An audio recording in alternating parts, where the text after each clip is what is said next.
October 13న మాజీ PCC అధ్యక్షుడు, మాజీ మంత్రి,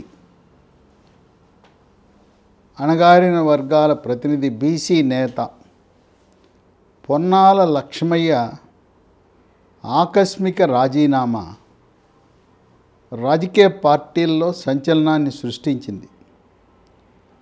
కాంగ్రెస్ పార్టీకి ఒక పెద్ద షాకు, ఊహించని షాక్ తగిలింది. పొన్నాల లక్ష్మయ్య ఆయన ప్రస్తుత జనగాం జిల్లా, ఉమ్మడి వరంగల్ జిల్లాకు చెందిన కిలాషాపూర్ గ్రామం, రఘునాథపల్లి మండలంలో ఒక పేద కుటుంబంలో జన్మించడం జరిగింది. ఆయన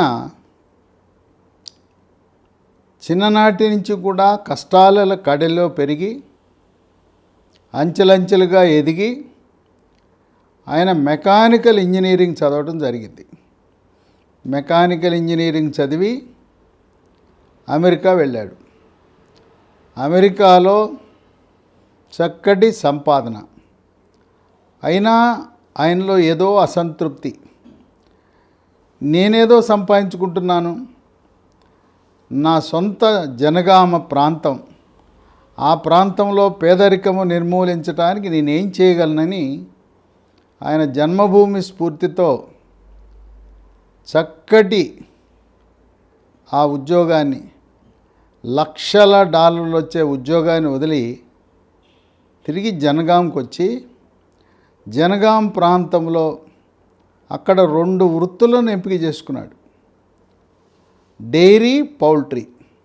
గ్రామీణ వాసులకు, రైతులకు సునాయాసంగా వాళ్ళ యొక్క జీవన ప్రమాణాలు మెరుగుపరిచే విధంగా ఆయన ఆ డైరీ, పౌల్ట్రీని జనగాం నియోజకవర్గంలో ఆ చుట్టుపక్కల దాన్ని ప్రోత్సహించి ఈ రోజున తెలంగాణ రాష్ట్రంలో అత్యధిక సంఖ్యలో డైరీలు, పౌల్ట్రీలు ఉన్నాయంటే జనగాం నియోజకవర్గం అంటే అది ఆయన కృషి వల్లనే అని మనం భావించాలి. పొన్నాల లక్ష్మయ్య తెలంగాణ రాష్ట్రం ఏర్పడిన తర్వాత మొట్టమొదటి కాంగ్రెస్ రాష్ట్ర పార్టీ అధ్యక్షుడు. ఆయన 2014 మార్చిలో బాధ్యతలు చేపట్టి ఆయన సారథ్యంలోనే తెలంగాణ రాష్ట్రం ఏర్పడిన తర్వాత మొట్టమొదటి ఎన్నికలు జరిగినాయి. ఆ ఎన్నికల్లో వచ్చిన సీట్లు కేవలం 21 మాత్రమే. తెలంగాణ రాష్ట్రం ఇచ్చింది సోనియా గాంధీ ఇచ్చింది, కాంగ్రెస్ ఇచ్చిందని చెప్పినా తెలంగాణ ప్రజలు 2014లోనే కాంగ్రెస్ పార్టీని ఆదరించాల. 1 సంవత్సరం కొనసాగిన తర్వాత ఈ కాంగ్రెస్ పార్టీ ఓటమికి బాధ్యుడిగా చేస్తూ పొన్నాల లక్ష్మయ్యని కాంగ్రెస్ హైకమాండ్ తప్పించింది. 2వ ప్రదేశ్ కాంగ్రెస్ అధ్యక్షుడిగా ఉత్తమ్ కుమార్ రెడ్డిని నియమించింది. పొన్నాల లక్ష్మయ్య నేడు ఆయన ఏం ప్రశ్నిస్తున్నాడంటే హైకమాండ్ని, ఆ రోజు నేను ప్రదేశ్ కాంగ్రెస్ అధ్యక్షుడిగా ఉంటే పార్టీ ఓడింది, సరే నన్ను తప్పుకోమన్నారు, తప్పుకున్నా. మరి 2018లో ఉత్తమ్ కుమార్ రెడ్డి ప్రదేశ్ కాంగ్రెస్ అధ్యక్షుడిగా ఉన్నప్పుడు కూడా నేనున్నప్పుడు 21 సీట్లు వస్తే ఆయనుంటే మహాకూటమిని ఏర్పరిచి 19 సీట్లే వచ్చినాయి. మరి ఆయన ఎందుకు తప్పించలేదు?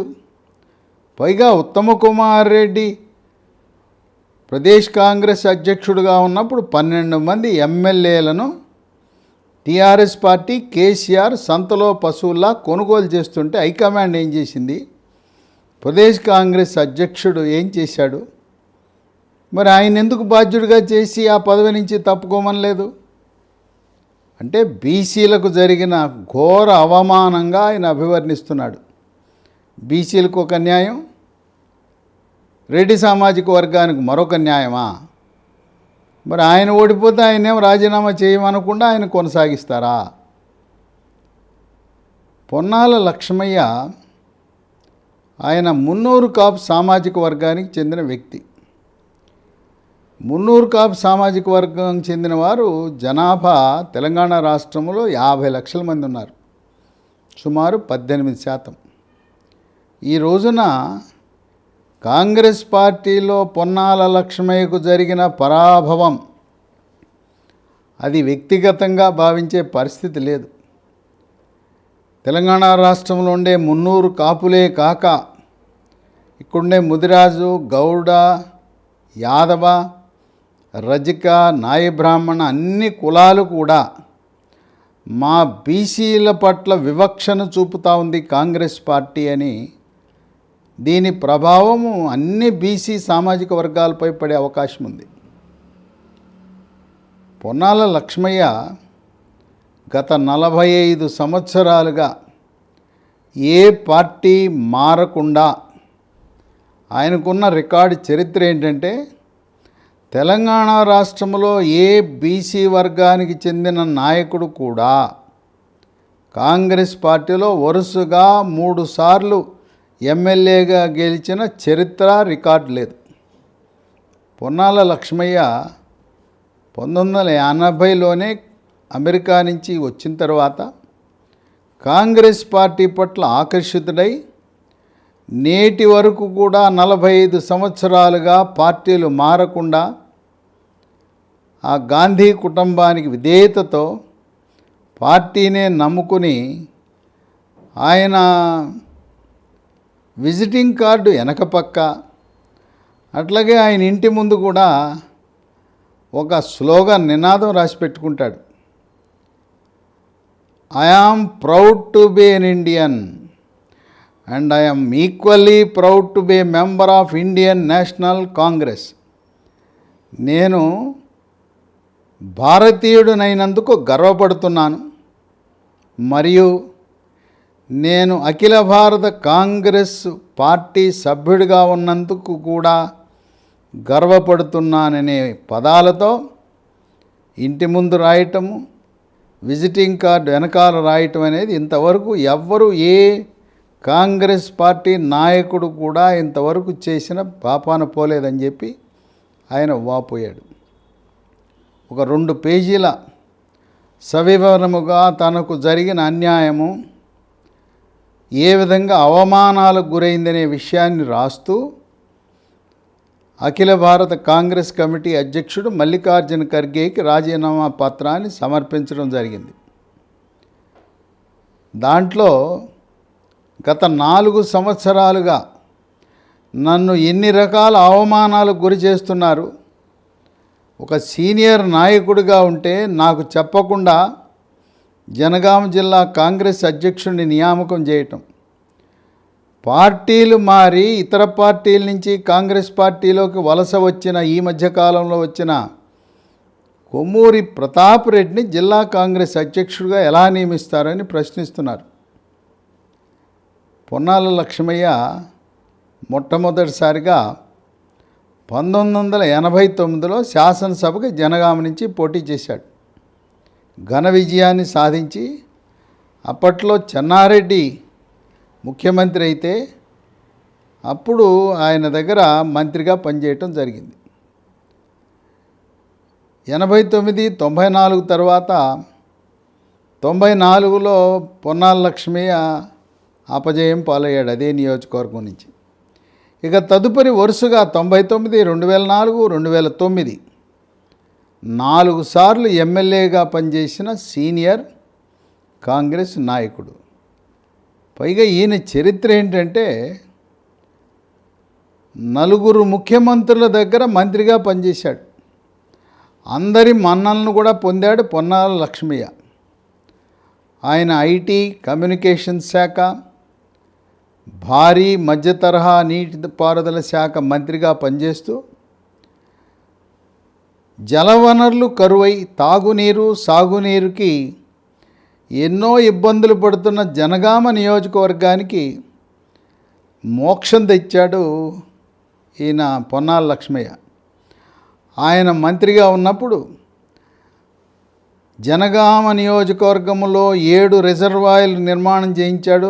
దేవాదల నుంచి నీరు వచ్చేలా ఏర్పాటు చేసి ఈరోజు పుష్కలంగా సాగునీరు, తాగునీరు కొరత లేకపోయిందంటే ఆనాడు ఆయన చూపిన దూరదృష్టిని జనగామ ప్రజలు వాపోతారు.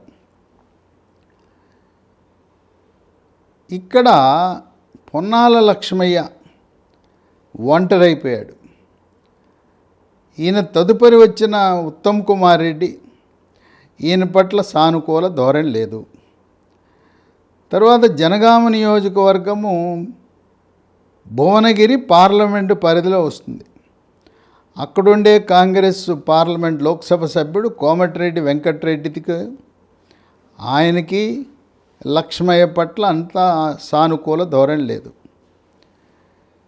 రేవంత్ రెడ్డి ఈ విధంగా ఉత్తమ్ కుమార్ రెడ్డి, రేవంత్ రెడ్డి, కోమటిరెడ్డి వెంకటరెడ్డి ముగ్గురు కలిసి కొమ్మూరి ప్రతాప్ రెడ్డిని రంగంలోకి తెచ్చి ఆయన వేరే పార్టీలో ఉంటే పార్టీ మార్పించి దీంట్లో తీసుకొచ్చి జిల్లా కాంగ్రెస్ అధ్యక్షుని చేసి పొన్నాల లక్ష్మయ్య పోటీ చేస్తే గెలవడనే ఒక నివేదికని సృష్టించి కుక్కను చంపాలన్నప్పుడు పిచ్చి కుక్క అని ముద్ర వేయాలని, ఆ పిచ్చి కుక్కేసి దాన్ని ఎలా చంపుతారో ఇక్కడ కూడా సర్వేల పేరిట బీసీలకు అన్యాయం జరుగుతుందని వాపోయాడు. అక్కడ ఒక కాంగ్రెస్ పార్టీ వ్యూహకర్త తెలంగాణ రాష్ట్రానికి సునీల్ కనుగోలు అని ఉన్నాడు. ఆయన ఏదో సర్వే చేసినట్టు సృష్టించి ఒక నివేదిక తయారు చేయించి జనగామలో పొన్నాల లక్ష్మయ్య గెలవడు, సర్వే నివేదికలు వ్యతిరేకంగా ఉన్నాయని చెప్పి తయారు చేయించి పొన్నాల లక్ష్మయ్యకి పోటీ చేయడానికి అర్హత లేదు అని ఆ అవమాన భారంతో కన్నీటి పర్యంతమై పత్రికా సమావేశంలో ఆయన 45 సంవత్సరాల అనుబంధం తెంపుకున్నందుకు ఆయన భావోద్వేగానికి గురై కన్నీరు రావటం జరిగింది. అన్ని విషయాలు కూడా రాజీనామా పత్రంలో రాశాను అని చెబుతూనే ఆయనకి ఏ రకంగా అవమానాలు, అడుగడుగున అవమానాలు ఎదురైంది కూడా వివరించడం జరిగింది. నేను ఈరోజు నన్ను నమ్ముకున్న పార్టీ, సేవ చేసిన పార్టీ, ఆ పార్టీలో నన్ను ఒక కోన్ కిస్కాగా చేశారు. నేను ఇంత స్థాయి గల వ్యక్తిని, ఇన్ని పదవులు నిర్వహించాను, మొదటి ప్రదేశ్ కాంగ్రెస్ అధ్యక్షుడు నాకే దిక్కు లేకపోతే సాదాసీదా ఒక వెనుకబడిన వర్గానికి చెందిన కాంగ్రెస్ కార్యకర్తకి నాయకుడి పరిస్థితి ఎలా ఉంటుందని ఆయన ఆవేదన చెందుతూ ఉన్నాడు. ఢిల్లీలో మకాం పెట్టి జాతీయ కాంగ్రెస్ పార్టీ వ్యవస్థాగత వ్యవహారాల ఇన్ఛార్జ్ ప్రధాన కార్యదర్శి కేసీ వేణుగోపాల్ని కలవడానికి శతవిధాలా ప్రయత్నం చేశాడు 10 రోజుల పాటు. కేసీ వేణుగోపాల్ కనీసం 1 నిమిషం మాట్లాడటానికి కూడా ఇంటర్వ్యూ ఇవ్వని పరిస్థితి. ఇక మేము కూరలో కరివేపాకు అయిపోయాం అని చెప్పి ఆయన ఎంతో మదన పట్టడం జరిగింది. ఇక రేవంత్ రెడ్డి వ్యవహారానికి వస్తే, రేవంత్ రెడ్డికి ఫోన్ చేస్తే ఫోన్ ఎత్తడు, ఎదురుపడి నమస్కరిస్తే స్పందన ఉండదు. ఆ విధంగా సీనియర్లైన మమ్మల్ని అవమానపరచడం ఏంటి అని వాపోయాడు. ఒక జంతువుకి, ముఖ్యంగా ఆవులు, గేదెలు చెవులు ముందొస్తాయి, కొమ్ములు వెనకాల వస్తాయి. వెనకాల వచ్చిన కొమ్ములు చెవుల్ని ఎక్కిరించిన సంధాన నిన్నగాక మొన్న వచ్చి 2 ఏళ్ల క్రితం 3 ఏళ్ల క్రితం వచ్చిన నాయకులు, వలస నాయకులు, ఎన్ని పార్టీలు మారారో పార్టీలు మారిన నాయకులు వచ్చి ఈరోజు మా మీద పెత్తనం చేయటం ఏంటి అనేసి ఆయన వాపోతున్నాడు. 50 మంది బీసీ నాయకులు, దాంట్లో అగ్రశ్రేణి బీసీ నాయకులు వి హనుమంతరావు, మధు యాష్కీ గౌడ్, మహేష్ గౌడ్, మేమంతా 50 మంది నాయకులము ఢిల్లీ వెళ్తే మాతో మాట్లాడటానికి నిరాకరించింది హైకమాండ్. ఇది మాకు బీసీలకు ఇచ్చే గౌరవం ఈ కాంగ్రెస్ పార్టీలో అని చెప్పి ఆయన అడుగడుగున కాంగ్రెస్ పార్టీలో బీసీలకు జరుగుతున్నది అన్యాయం అని చెప్పి ఆయన ఉద్ఘాటించడం జరిగింది. ఒక ఆసక్తికరమైన ఆయన గణాంకాలను మాత్రం బయటపెట్టాడు. 1983 నుంచి నేటి వరకు కాంగ్రెస్ పార్టీ 15 సంవత్సరాలు పాలించింది, తెలుగుదేశం పార్టీ 16 సంవత్సరాలు, టీఆర్ఎస్ పార్టీ 9 సంవత్సరాలు పైగా పాలిస్తే,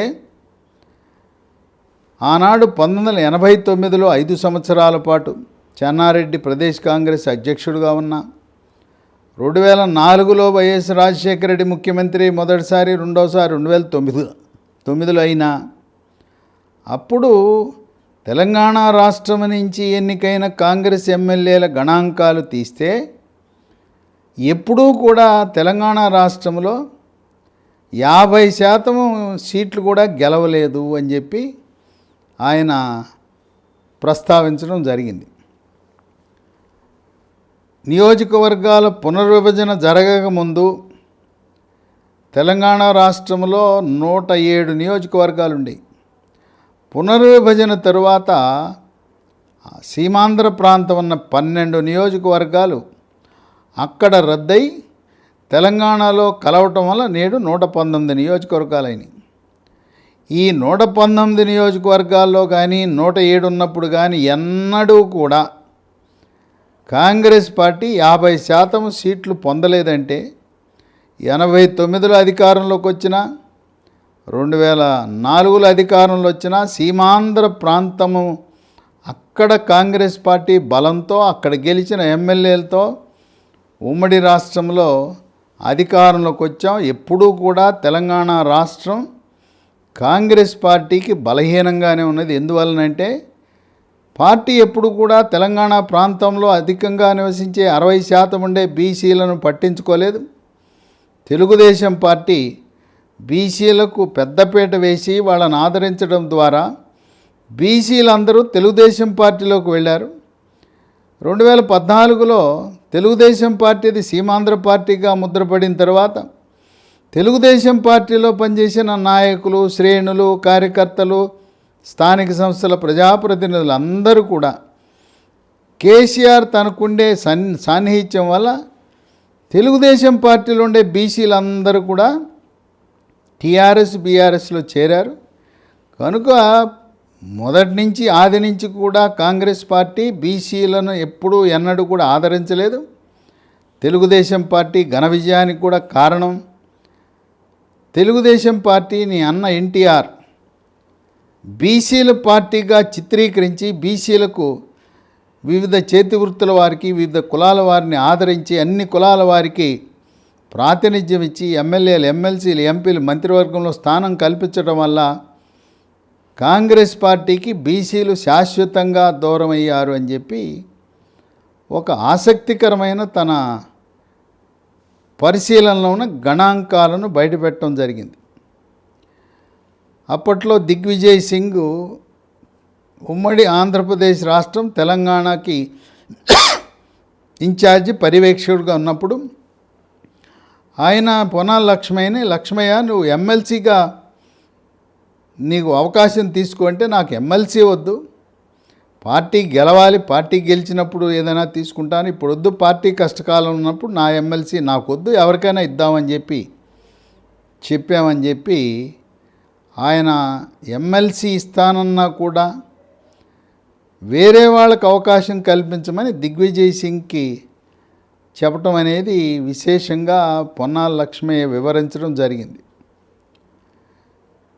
ఆయన అక్కసంతా కూడా రేవంత్ రెడ్డి, కోమటిరెడ్డి వెంకటరెడ్డి, ఉత్తమ్ కుమార్ రెడ్డి, ఈ ముగ్గురు రెడ్డి సామాజిక వర్గానికి చెందిన వాళ్ళు తనల్ని ఘోర అవమానానికి, భరించరాని అవమానాలు చేశారు. ఇన్ని అవమానాలు పడి ఈ పార్టీలో కొనసాగటం ఎంత మేరకు సమంజసమని నేను బాధాతప్త హృదయంతో రాజీనామా చేస్తున్నానని చెప్పి కన్నీటి పర్యంతమై ఆయన మీడియాను ఉద్దేశించి ప్రసంగించడం జరిగింది. ఇప్పుడు ఆయన ప్రయాణం ఎటు అని ఆసక్తికరమైన చర్చలు జరుగుతూ ఉన్నాయి. ఆయన మీడియాను ఉద్దేశించి ప్రసంగిస్తున్న లక్ష్మయ్య గారు మీరు బీఆర్ఎస్కి వెళ్తారంట కదా, ఎక్కడో ఊహాగానాలు ఉన్నాయంటే, నేను రాజకీయ భవిష్యత్తు కాదు, నేను బీసీల యొక్క ఆత్మ గౌరవం కోసం, బీసీల యొక్క ప్రతిష్ట కోసం, సమానత్వం కోసం ఈరోజు నేను ఈ పార్టీలో నిరసన తెలియజేస్తూ రాజీనామా చేస్తున్నానని చెప్పాడు. ఏ పార్టీలో చేరడం అనేది కాదు, నాకు రాజకీయ భవిష్యత్తు కంటే కూడా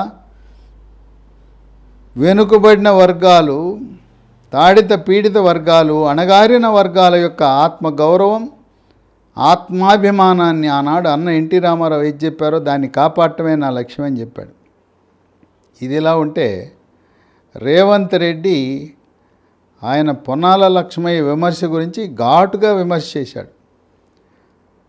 ఆయన ఏదో సాకులు చూసి అటో ఇటో పోవాలనే ప్రయత్నం చేశాడు పొన్నాల.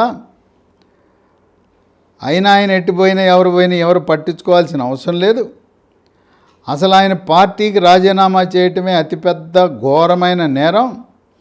ఆయన కాంగ్రెస్ పార్టీకి, నాయకత్వానికి, కాంగ్రెస్ శ్రేణులకు క్షమాపణ చెప్పాలి.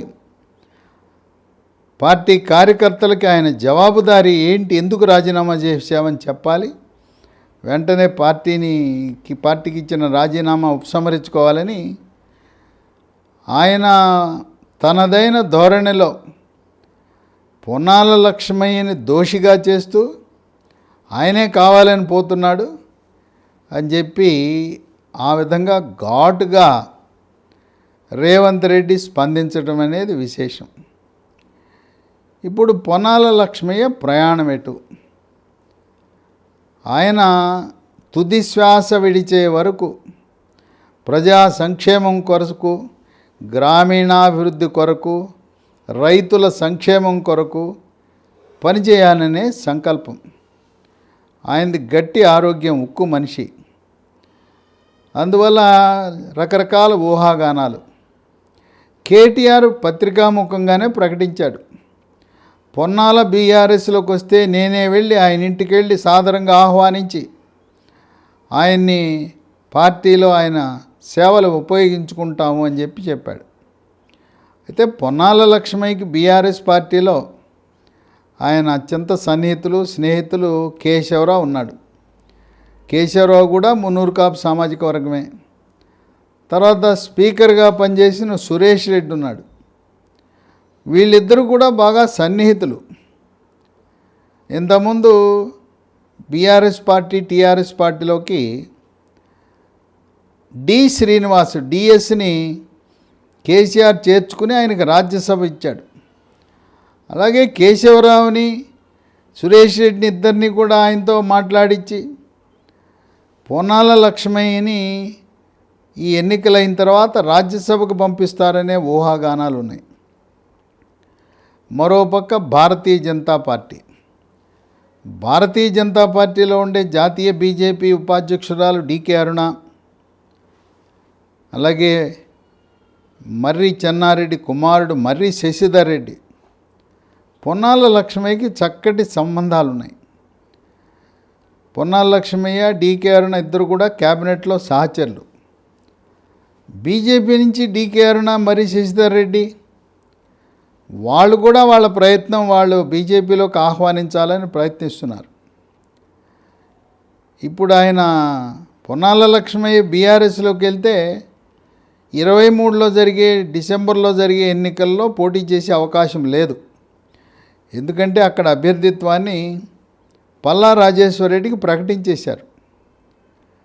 ముత్తిరెడ్డికి ఆర్టీసీ చైర్మన్ ఇచ్చి ముత్తిరెడ్డి యాదగిరి రెడ్డికి ఆ రకంగా ఉపశమనం కలిగించి పల్లా రాజేశ్వరరెడ్డి అభ్యర్థిగా ఉన్నాడు. కనుక పొన్నాల బీఆర్ఎస్లోకి వెళ్తే ఈ ఎన్నికల్లో పోటీ చేసే అవకాశం లేదు. కాంగ్రెస్ పార్టీ కొమ్మూరి ప్రతాప్ రెడ్డి ఖరారు చేసింది. భారతీయ జనతా పార్టీలోకి వెళ్తే అక్కడ పొన్నాల లక్ష్మయ్యని శాసనసభకు పోటీ చేసే అవకాశం ఇస్తారు. లేకపోయినా కూడా ఆయనకి ప్రధానమంత్రిగా మోదీ 3వసారి ప్రధానమంత్రి అయిన సమయంలో రాజ్యసభకన్నా పంపొచ్చు. లేదు, జాతీయ స్థాయిలో అనేకమైన కార్పొరేషన్ ఉన్నాయి.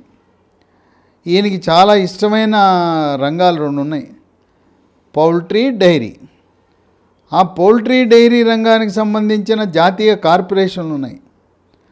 ఆ పౌల్ట్రీ డైరీ జాతీయ కార్పొరేషన్ చైర్మన్గా ఇచ్చినా కూడా పొన్నాల లక్ష్మయ్య సంతోషంగా దాన్ని స్వీకరించి చిత్తశుద్ధితో దానికి కూడా కేవలం తెలంగాణ రాష్ట్రమే కాకుండా దేశమంతా అన్ని రాష్ట్రాల్లో కూడా పౌల్ట్రీ డైరీని అభివృద్ధి చేయాలనే సంకల్పం ఆయనకుంది. అందువల్ల ఇప్పుడు ఒక పక్క బీఆర్ఎస్లో ఉండే మాజీ కాంగ్రెస్ నాయకులు, అట్లాగే బీజేపీలో ఉన్న మాజీ కాంగ్రెస్ నాయకులు వాళ్ళు పొన్నాల లక్ష్మయ్యతో మంతనాలు చేస్తున్నారు. ఆయన I am proud to be Indian అంటే జాతీయవాదాన్ని ఆయన ఎప్పుడు కూడా ప్రోత్సహిస్తాడు. ప్రాంతీయ పార్టీలంటే ఆయనకు అంత ఆసక్తి లేదు. ప్రాంతీయ పార్టీలంటే అవేవో ప్రైవేట్ లిమిటెడ్ కంపెనీలా పనిచేస్తాయి, కుటుంబ పార్టీలు, వారసత్వ పార్టీలు. వాళ్ళకి జాతీయ దృక్పథం ఉండదు. దేశ సమగ్రతను కాపాడాలంటే జాతీయ పార్టీల వల్లనే అవుతుందని చెప్పి ఆ విధంగా జాతీయ భావాలు కలిగిన పొన్నాల లక్ష్మయ్య బీజేపీ పట్ల మొగ్గు చూపే అవకాశాలు ఉన్నాయి.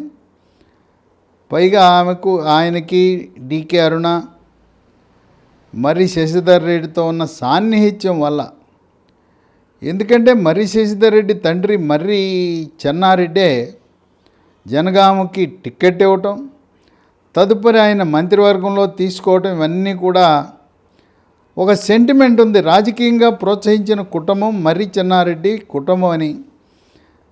శశిధర్ రెడ్డి, డీకే అరుణ ఇద్దరు కూడా రంగంలో దిగితే ఇంకా భారతీయ జనతా పార్టీకి కాంగ్రెస్ పార్టీ నుంచి మారి వచ్చిన నాయకులు నిర్మల్ నుంచి మహేశ్వర్ రెడ్డి, ఆయనతో కూడా సన్నిహిత సంబంధాలు ఉన్నాయి. ఈ విధంగా బీఆర్ఎస్ ఒక పక్క, బీజేపీ ఒక పక్క, తెర వెనుక వాళ్ళ ప్రయత్నాలు వాళ్ళు పొన్నాల లక్ష్మయ్యని మన పార్టీలో చేర్చుకోవాలని.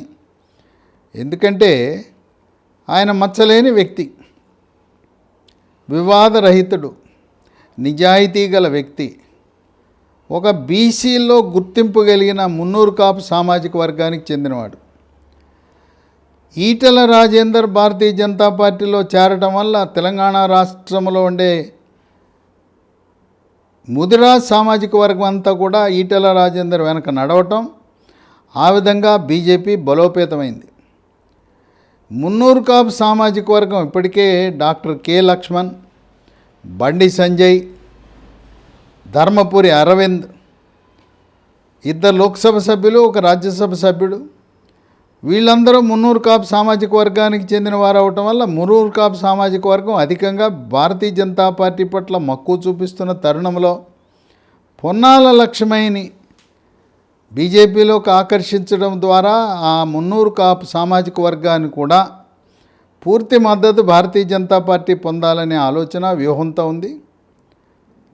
వేచి చూడాలి. పొన్నాల లక్ష్మయ్య ఆయన ఒక మేధావి, విద్యాధికుడు, అమెరికాలో ఎంఎస్ చేసి అమెరికాలో ఉద్యోగం చేసి తిరుపతిలో కాంగ్రెస్ పార్టీ తరఫున అంతర్జాతీయ ప్రతినిధులు వచ్చినప్పుడు వారందరితో మాట్లాడటము, వారి యొక్క వ్యవహారాలు చూసిన వ్యక్తి.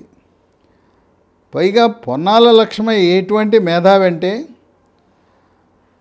అక్కడ ముస్సోరిలో ఉండే ఐఏఎస్ అకాడమీ, లాల్ బహదూర్ శాస్త్రి అకాడమీలో కూడా ఈయన్ని ఒక అతిథి లెక్చరర్గా, గెస్ట్ లెక్చరర్గా ఉపన్యాసం ఇచ్చే స్థాయిలో ఉన్నాడు కనుక జాతీయ దృక్పథం కలిగి తెలంగాణ రాష్ట్రంలో అధిక శాతం ఉన్న బడుగు బలహీన వర్గాలు, మైనారిటీలు, ఎస్సీ ఎస్టీల యొక్క బాగోగులు, స్థితిగతులు మరుగుపడాలని, తెలంగాణ రాష్ట్రం ఏర్పడింది ఒక కుటుంబ పార్టీ, కేసీఆర్ కుటుంబాన్ని బాగు చేయటానికి కాదు, కావాల్సింది సామాజిక తెలంగాణలో నివసించే ప్రతి ఒక్కరి యొక్క జీవన ప్రమాణాలు పెరగాలని ఆకాంక్షించే పొన్నాల లక్ష్మయ్య భారతీయ జనతా పార్టీలో చేరే అవకాశాలు మెండుగా ఉన్నాయని వార్తలు వినిపిస్తున్నాయి.